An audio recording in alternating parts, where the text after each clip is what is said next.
G'day ice cream lovers, my name's Steve Christensen and today we're down at our local Straub's grocery store. We're in the fruit and veggie section picking up some nice fat juicy strawberries because we're going to throw these together with some bananas and make a fantastic strawberry banana sorbet, and it's all happening this week on the ice cream pod.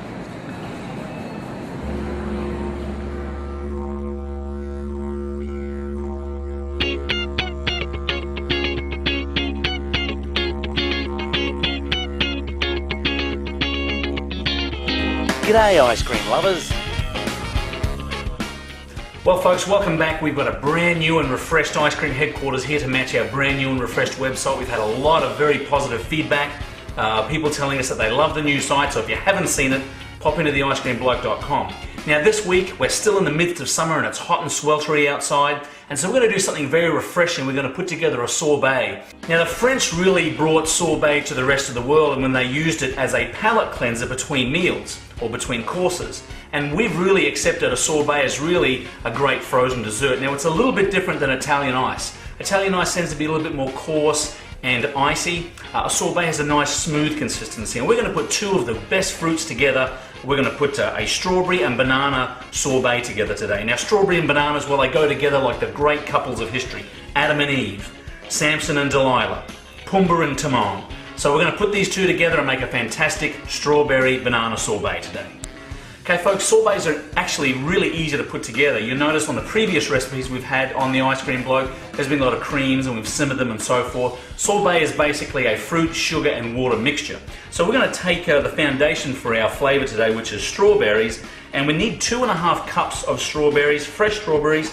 Make sure you've washed them, and we're just going to peel the rest of these little fellas here, pop them in the bowl. Now amazingly, strawberries are the only fruit to have the seeds on the outside. So you can bedazzle your friends with that little tidbit of strawberry information, as well as on average there's about 200 seeds per strawberry. Absolutely amazing. So we're going to take the rest of those, pop them in there, and we've got 2.5 cups. Strawberries have a very large water content. They're about 80 to 90% water. So what we're going to do is we're going to macerate these strawberries, so we're going to draw that moisture out so they freeze a little bit more efficiently in our machine. And we're going to do that by adding 1.5 cups of finely ground sugar. Now as we add them and fold that sugar through the strawberries, you'll find that again that sugar will draw out the moisture in the strawberries. Now this really should sit for a minimum of about an hour, but I prefer overnight. So what we've done is we've actually prepared some overnight that we've put in our fridge here. So we're going to pop this in and take out the one that we've been working on overnight.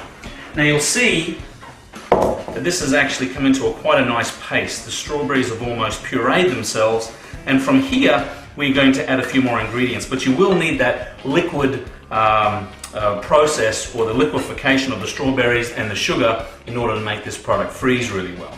Okay, so once we have our strawberry and our sugar mixture in here, we're going to add a few little things to keep us going. Now we're going to need 1 cup of banana chunks, and so that pretty well for a large banana is around about 2 of them.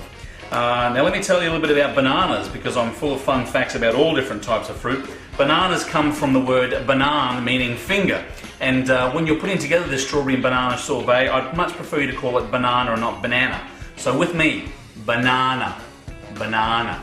Very good. So we're going to take 1 more banana here, drop that in there. We're going to blend this whole mixture together, so it doesn't need to be hugely small, but good sized chunks pop in there.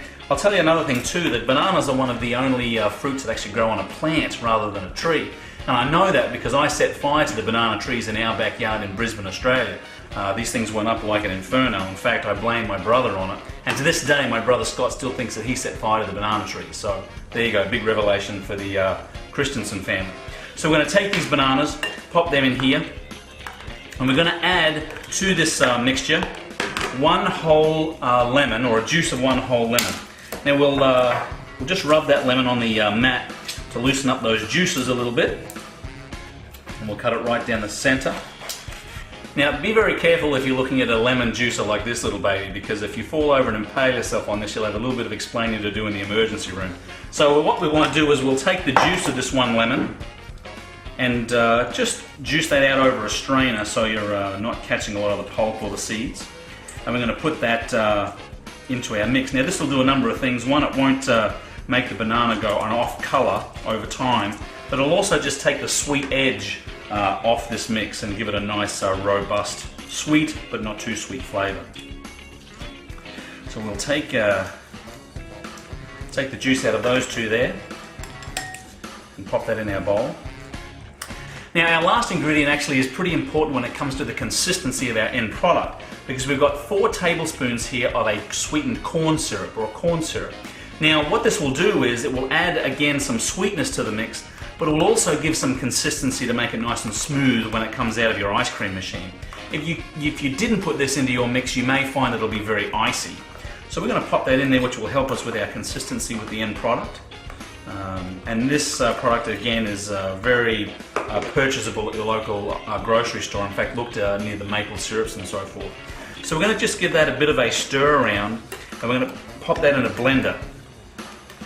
So we'll take that there. Very nice. You can smell the smells of summer fever here in ice cream headquarters. So we'll take that bowl and just feed that into our blender without spilling it all over the place. Look at that. You can probably just drink that the way that it is.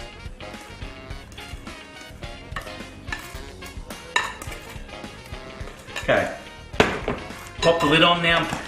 Depending, you might like a little bit of pulp and some texture in your sorbet, so if that's the case, you'll just want to pulse this for a little while, but we're just going to liquefy that, not totally, but just so it's a little bit more smooth and it has a little bit of consistency and pulp to it. Okay, so once we've blended that through, we can actually pop that into a bowl.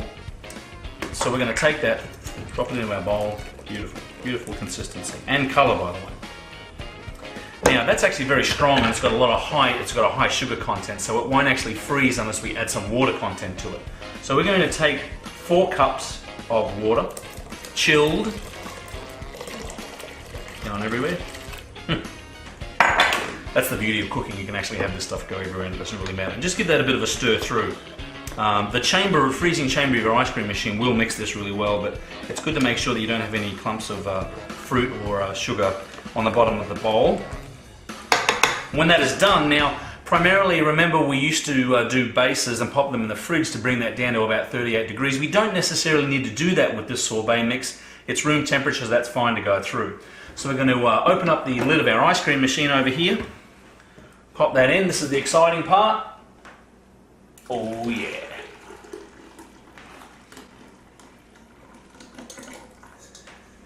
Fantastic. Put the lid down. Start our freeze cycle. There we go. Now this will actually take probably about 10 to 12 minutes to freeze down. Now remember, we're using a commercial grade ice cream machine here from the Stolting people. Very nice people, thank you very much. But this recipe is very applicable in your home ice cream. So whether you've got a Cuisinart or a Krups, make sure you scale down the recipe, pop it in there, and Bob's your uncle. Now this will take about 10-12 minutes. We'll let that freeze down and we'll see you back then.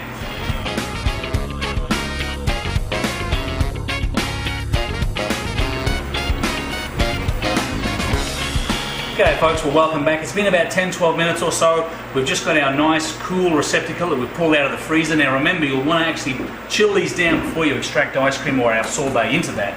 So we're going to pop up here, hit our extract button here, open up our gate, have a look at that. Absolutely fantastic. It's a nice creamy consistency. In fact, it's coming out almost as if it looks like ice cream that we've made previously, and that's because of the corn syrup that we've added in there that's made it a nice smooth and creamy consistency. Now you can leave that corn syrup out, you might have to bump up the sugar a little bit, but you won't have that nice smooth consistency. It'll be a little bit more icy, almost like Italian ice. So we're going to pop that out of there. Now this it's probably made around about a gallon, the recipe that we've given you. So we'll bring that down here. Have a look at that, absolutely fantastic, and it's so refreshing. The great thing about sorbets is that it really is non-dairy, and in our marketplace these days, these non-dairy products have really become very popular. When we had our stores in Australia, we'd often have people come into the store and say, hey, have you got anything non-dairy? And I'd say, go and get a bottle of Sprite out of the fridge. Boom, boom. So it's really become very popular. Again, 0 to a little bit of fat. It's a high sugar count, unfortunately, but they're the things you've got to put up with. So we're going to take our scoop here. We've got a nice goblet. Drop that in the top. Look at that. Okay, folks, there you have it. Absolutely fantastic. We'll put a nice fanned strawberry on the top there. And it's a very simple and refreshing dessert to make. A banana strawberry sorbet. Pop a spoon in there and the presentation is absolutely complete. Now, we'll have a taste of that. Why don't we have a taste of that while we're here? Because, fantastic. It's sweet, and you can change the level of banana and strawberry that you like. Remember that the deeper the strawberry and the darker the banana, the more flavour you're going to get out of them. So keep that in mind when you're putting that together. Now, if you have any recipes out there or you'd like to see us throw together some specific recipes, please drop us a line. We're at steve@theicecreamblog.com. It's always a pleasure. This recipe, as well as all of the other recipes that we have done here at Ice Cream Headquarters, are on this website. Don't forget to keep on scooping. We'll see you next week. It's all happening here on the Ice Cream Blog. We'll put 2 scoops in there, put a spade, or a, well, it's not spade.